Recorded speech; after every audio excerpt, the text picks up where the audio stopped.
Dating church choir member at masiglang kaanib si Gemma Herente sa dati niyang relihiyon na Born Again Christian. Dati po, ang asawa ko po kasi is born again Christian. Philip Methodist. Doon po kami nagsisimba ng asawa ko kasama ang 3 kong anak na aktibo po kami doon. Every Sunday, once a week na kami po magsimba. Tapos ayun, nagkaroon po ako ng tungkulin doon na isang choir. Naging choir po ako doon, tapos member din ng mga kababaihan. Ayun doon po. Tapos naging junior choir din ang mga 3 kong anak. Sa pamamagitan ng anak niyang si Gilbert, na unang natawag sa Iglesia ni Cristo ay naliwanagan din ng mga aral ng Diyos na itinataguyod ng Iglesia maging ang kanyang 2 pang mga anak.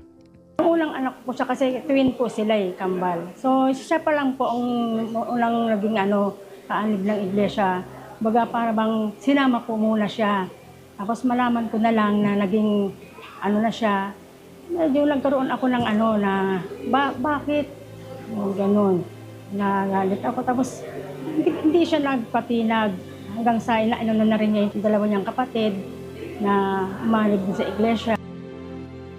Ayon nga po sa Biblia, ang una pong uusig ay yung sambahayan.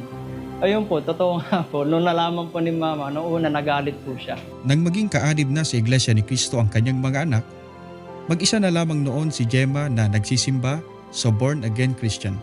Nakaramdam ako ng lungkot kasi ako na lang ang nagsisimba. Mag-isa na lang ako, napakaramdam ko iniwan nila ako sa ere.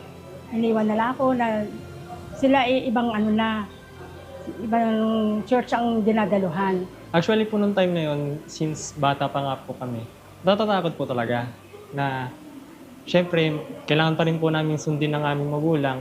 Pero sabi nga po sa doktrina, sundin mo mga ng iyong magulang higit sa Panginoon, hindi siya makalulog. Hindi naman sa inamak namin ng aming magulang, pero mas dapat nating mahalin ang ating Panginoong Diyos at ang ating Panginoong sa Kristo.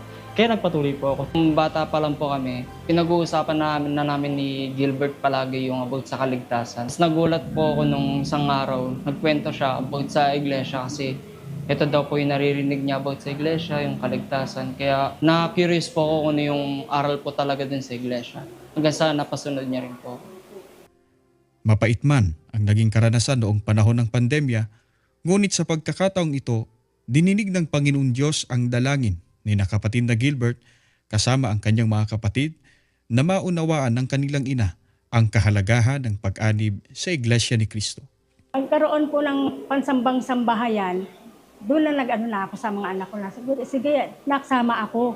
After pandemic na pwede lang sumamba sa iglesia, sumabay na rin ako sa kanila at nakasama ko na rin sila sa pagsamba. Aking pakikinig, doon ko na-realize na dati kong pinuntahang mali po pala yung sumamba sa Diyos-Diyosan at magkaroon sila ng cross. Kumpara dito sa Iglesia ni Cristo, dito ko nakita yung tunay na salita ng Panginoon Diyos. Kaya gayon na lamang ang kanilang kaligayahan nang magpasya ang kanilang ina na sumama sa mga pagsamba at magpasyang umanib sa Iglesia ni Cristo. Pinapanalangin ko na po sa ating Ama, na pinagpapanata na po na makasama na namin ang aming magulang sa pagsamba, sa paglilingkod, mabautismuhan. At ngayon po, sa tulong at awa po ng ating Panginoong Diyos, pinagkaloob niyo po yun sa amin. Pinagkalooban niya po ng biyaya ang aming sambahayan na ang aming pong magulang makasama na namin sa totoong paglilingkod sa Kanya.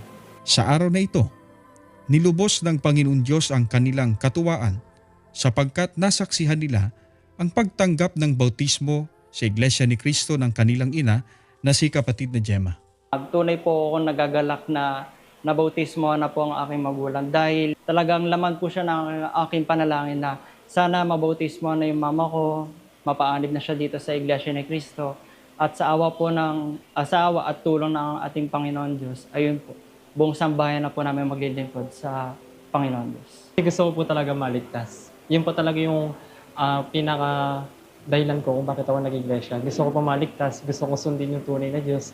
Kasi totoong nakapanginayang naman na i-google mo na yung buhay mo sa hindi pa totoo. Pagsisikapan po namin na wag nang maiwalay pa. Kasi nandito na kami sa totoo, hindi dito na kami sa tunay.